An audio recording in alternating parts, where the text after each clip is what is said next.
what is it that you've discovered? Well, Shane, what I discovered 34 years ago is miraculous, to say the least. And I was blessed with the gift that was given to me. And what I found out, there was 3 divine principles: divine mind, divine consciousness, and divine thought. And they are the 3 principles that hold the secret to all human experience. And I realized when I first found them, if psychology and psychiatry could understand this, it would change psychology and put it into another dimension altogether. They cover everything in this world, the entire psychological experience, because this is what life is. From the cradle to the grave, it's a psychological experience. Mm-hmm. It's all brought about by using mind, consciousness, and thought. And without these principles, there wouldn't even be life. And they're the Trinity. There can't be any more, because they're the Trinity. They're the total essence of all life here on earth. Could you once again talk about the 3 principles and what they are and what they mean? Well, let's put it this way. I'll digest the story, and we'll go back 34 years ago, and I'll tell you the story, how it happened. And maybe this will help you.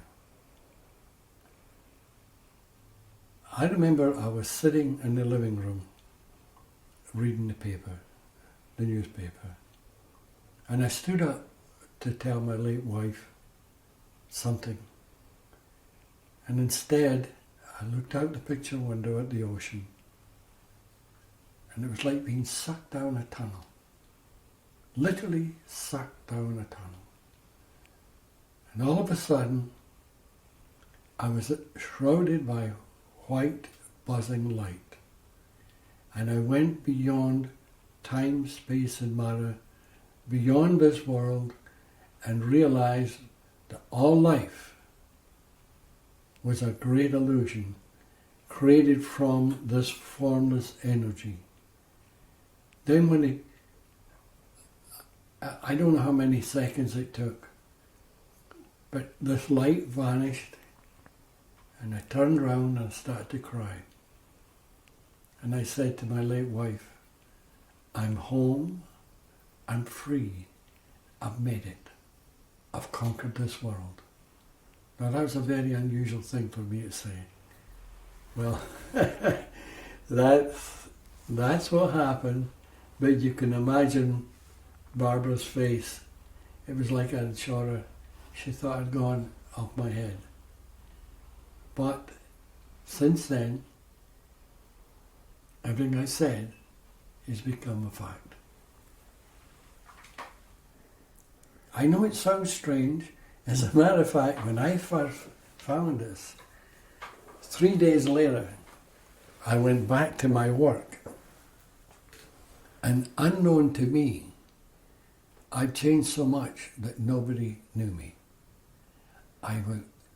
My voice was different, my face was different, the way I talked was different, the way I acted was different, and I never realized it. But one thing I did realize, and it was interesting, is when I went back into the work, there's maybe 400 people, I saw every single one of them working from these principles. And if they were using those principles negatively, then they were unhappy people, or sad people, or disturbed people. And the ones that were using them in a positive way, they were the happy ones. It's because those principles, how you use them, dictates your whole outcome in life.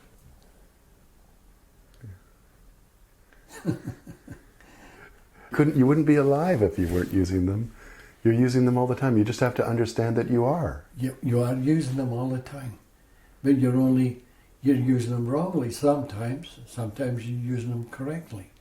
But if you know what they are, then you can go around and change your life. And why it happened to me, I have no idea. Because to be truthful with you, I was definitely most undeserving, but it did happen. And that's what you call self-realization. You realize how you are connected to this world. You realize what some people call the oneness of life.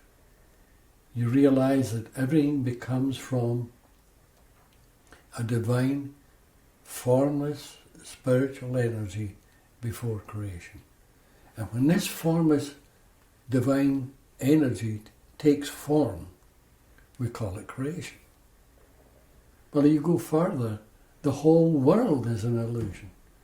The second we leave our mother's womb, we start using those three principles, mind, conscious and thought, to see creation. The second we do that, we're into our intellect and we lose this wisdom that was deep in our soul before birth. And the idea is to go back and claim this wisdom.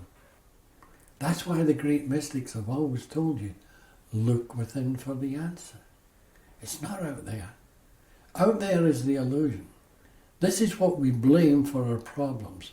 Then we create more problems. But if you look inside, you find the wisdom. Once you find the wisdom, you become wiser. It's like we're helping business people. We don't know anything. I don't know anything about business. I'd never even try. I don't have to. If I'm trying to help a businessman, I would try and get him to find his own wisdom.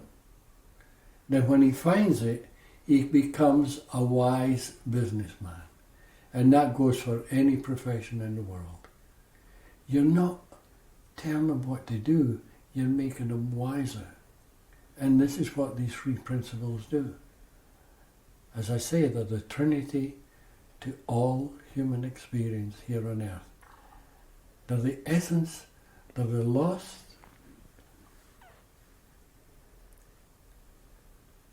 secret that the psychologists and psychiatrists have been looking for since day one. And I realize they've been taught certain things. And I know it's difficult to believe. But you see, what they were taught was from the outside to go inside and make you better. And that's not it. The secret lies when you realize the wisdom you seek is inside, then you go outside and change it. And that's the difference. It's so simple, and yet it's so profound. And people think, well, I know all about mind, conscious and thought because intellectually I can see it. But that's not it. My pet parrot could say mind, conscious and thought, but the parrot wouldn't know anything about it. And they'll say, well, come to an end once you realize that. That's not true. If you start talking about the principles, you could talk forever because they cover everything in this world. You could never come to the end of discussing the three principles. It'd go into psychology, psychiatry, philosophy, theosophy. It would go into mysticism. It would go into physics, neuroscience. It's got the ultimate answer.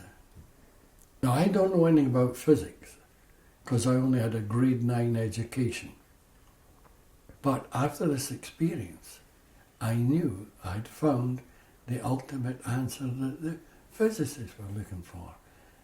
And consequently, I've been invited down to the States quite a few times to talk to some of the best physicists, and they always want me to explain why it is I say time, space and matter are all an illusion.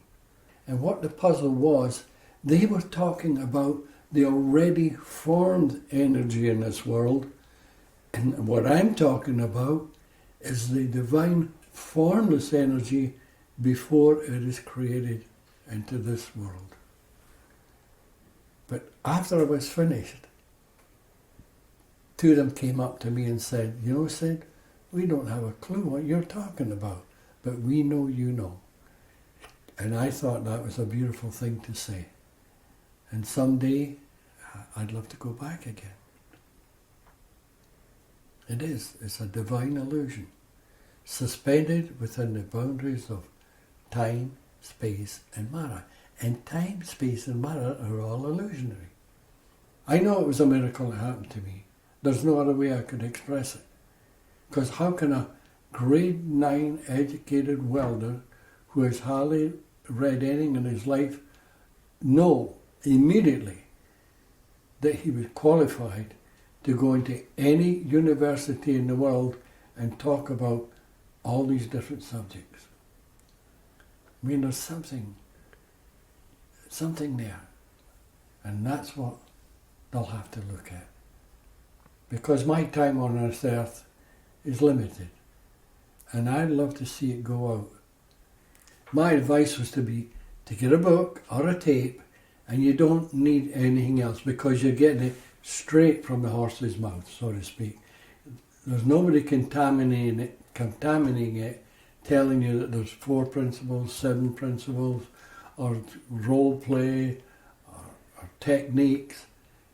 They're all from the intellect.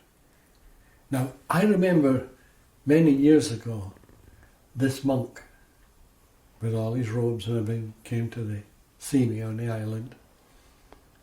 And he listened, and he wasn't getting anywhere. And he was a very unhappy man, and he told me that his life wasn't worth living. And he said to me, but there's something puzzles me. Why did you decide to put it out into psychology rather than spiritual?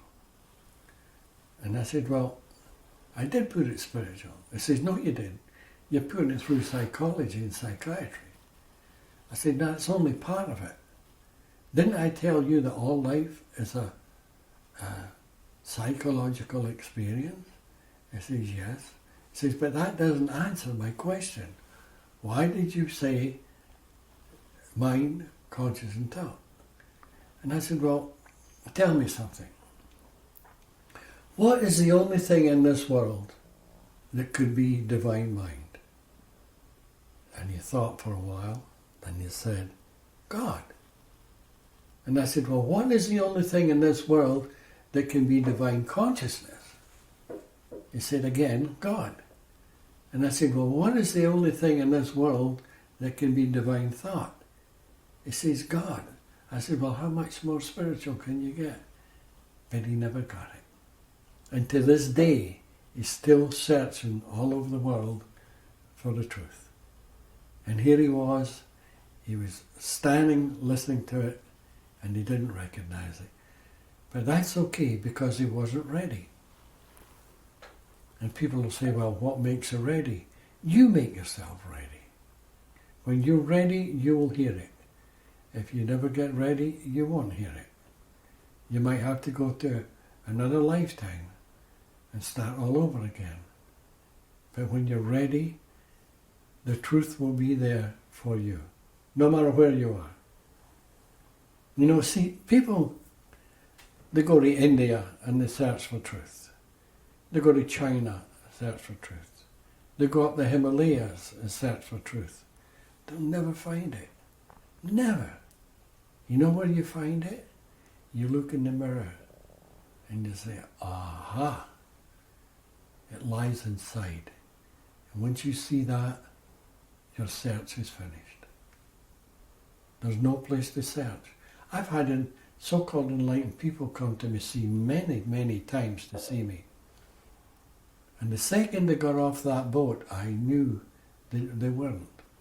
You know why?